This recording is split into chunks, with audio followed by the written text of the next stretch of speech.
The power of dividend investing is real, and to prove it to you, I'm going to reveal all my dividend income that I received in the month of October and even share some of my most recent buys as of this previous week. Now, the reason why I'm doing this is twofold. First, I want you to see how easy investing is if you're new to this whole game. But secondly, if you're struggling to put your own portfolio together and you're liking the returns you're seeing in my portfolio, you could certainly follow suit. With all of that said, our first order of business is popping open GetQuinn, which is what I use to track my portfolio. Now, if you're not currently tracking your dividend income or your investment portfolio, I highly recommend GetQuinn, as it has really been a great tool for me as an investor since I started using it months back. Therefore, I'm going to go ahead and drop that link down there in my description. Be sure to check it out if you want to give it a test drive. But in terms of my portfolio here, we can see that my performance on the week was really moving like the market. It popped to higher highs at over $222,000 before sliding down to its current value of $221,834. Now, I anticipated we would actually lose some steam as we got closer to election day, which is now just a few days away. And I'm even going to go out here on a limb and share that we may even get some interesting trading days coming up this upcoming week, depending on election results. However, I don't want all of the macro news to scare you right now, and I'm even going to go ahead and say that I want you to stray away from listening to all the election news and how it's going to impact the market. Just stay your course as an investor. As for me, I've been using every red day to buy and actually would love to see some more fear amongst all of you investors so I can personally load up on more holdings in my portfolio. Now, this past week, I went ahead to actually score more shares of a few holdings that we're going to cover shortly. And all in all, in the month, we hit over $300 in dividend income. So not too shabby there, which we're going to break down also in a hot second. But popping back open GetQuinn, I want to run through what exactly my portfolio looks like. So we're going to go ahead and click show more on the top upper right hand corner here. And we're going to see that I am ETF heavy as of this video at 43% of my portfolio in the broad-based ETFs, and then 41% of my portfolio invested into individual stocks, as well as a chunk of cash here sitting above $33,000, which I've been using to simply dollar cost average into certain holdings and the S&P itself on a weekly basis. Now, sector-wise, as a younger investor, total return is important for me, which is why we get roughly 50% of my entire portfolio invested in tech stocks. And we have other, which is the cash position and the alike, so we're going to jump right over that one to get to 9.3% of my portfolio that's invested in consumer discretionary. Then we have over $16,000 or 7.4% of my portfolio in healthcare, followed by industrials at 5.2% of my portfolio, as well as real estate just over 3% of my portfolio, before we cover consumer staples, financials, utilities, energy, and the materials sector. And going a little bit deeper here into my portfolio, we have the S&P 500 with Vanguard's VOO as the largest holding in my portfolio. Now, this serves as my portfolio's foundation, and we then tap into the cash position before we get back into the foundation at layer 2, which is Vanguard's tech ETF, that's ticker symbol VGT, coming in, as you see, over $28,000. And then I have Apple as my largest holding in terms of an individual stock, just over $27,000, and Alphabet following suit at $22,000+. Now, I have another fund here, which is the Vanguard Total Stock Market Index Fund, which is about 3,000 plus holdings within it. And because it remains outside of a tax advantaged account for me,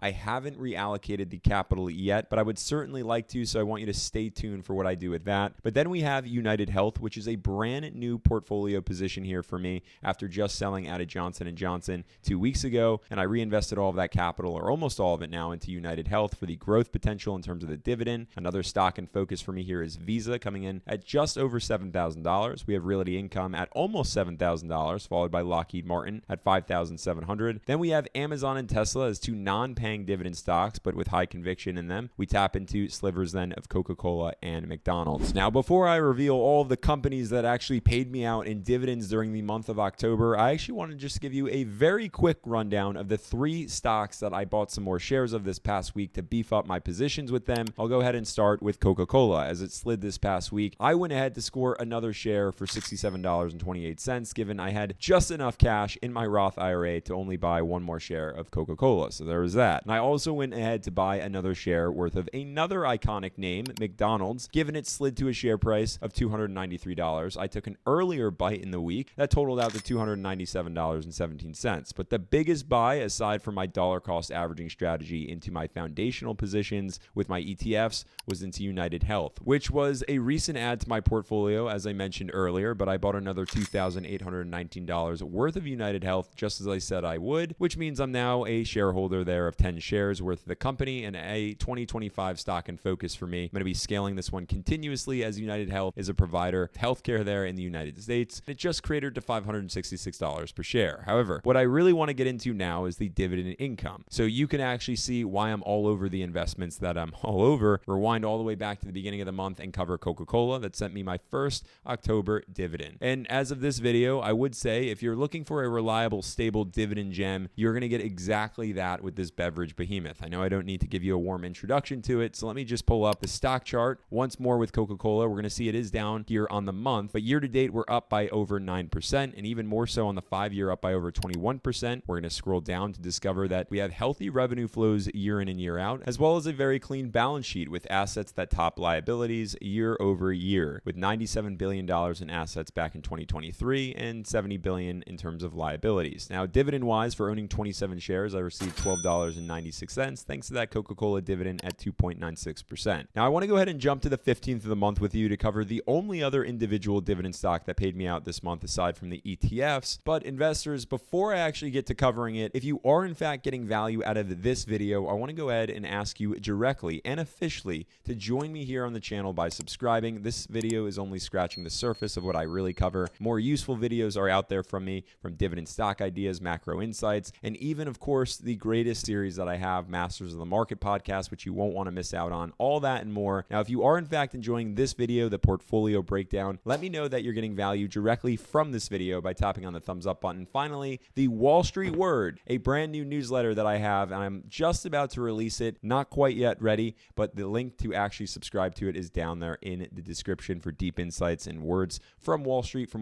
insiders. Now, back to it here. We're going to get to Realty Income, every investor's favorite monthly paying dividend company, as a real estate investment trust. As a matter of fact, it is actually one of the biggest of its kind, with a portfolio of over 15,000 properties that span across the U.S. and even abroad, with 1,000 plus clients to lease their properties out to. So I feel insanely secure holding it in my portfolio, young or old as an investor. However, I wouldn't necessarily say it's a buy right now, and would even recommend younger investors to stray away from the allure of the dividends on a monthly basis and go more towards growth. But Realty Income can certainly be quite an addicting stock to invest into if you're a dividend junkie. I will say that, admittedly. And perhaps because interest rates are working their way down, which is great for real estate, Realty Income could certainly experience plenty more upside after keeping it green on the year. But if we zoom out, we're actually going to discover that we are still light years away from where we were before COVID took us all on a roller coaster ride. Yet scroll down with me, we're going to discover the health of the company with revenue that is just continuously flowing in. More importantly, assets that continue to come in stronger and stronger each year, topping $57 billion in 2023, with liabilities that come in at just $24 billion. Now, just for sitting tight with 114 shares, I received a paycheck that hit my account to total $30.26, thanks to the dividend yield of Realty Incomes coming in at 5.32%. As for the remaining dividend distributions, they came in from my foundational investments, which again are all ETFs. So I'm going to go ahead and break those down with Vanguard's Total Stock Market Index Fund, ticker symbol VTI, up first, which is really all about investing into the whole market with over 3,000 holdings, inclusive of small, mid, and large caps in there, making it quite a reliable long-term buy and hold and relax investment. Nonetheless, I received $54.93 from VTI. Another dividend distribution came in from Vanguard's Tech ETF, that's ticker symbol VGT, which is going to gift investors with a ton of exposure to 316 tech stocks and a great buy and hold for the younger investor who has plenty of time to ride the waves of tech sector volatility. But I say with our future the way that it is, tech oriented, this one's really a no-brainer. And so I keep dollar cost averaging into this fund weekly, and ultimately I just received now my dividend from it, $37.61. And finally, I invest into the S&P 500 through Vanguard's S&P 500 fund, ticker symbol VOO, which is the exposure to 500 of the largest U.S. companies, what every genius on Wall Street tells us all to bet on and dollar cost average into. I was paid $149.90 from that in terms of a dividend. Now, also just for having that chunk of cash in a Vanguard settlement fund, I received a nice sizable dividend distribution from Vanguard coming in at $113.41. That brings my grand total on the month to a whopping $399.01.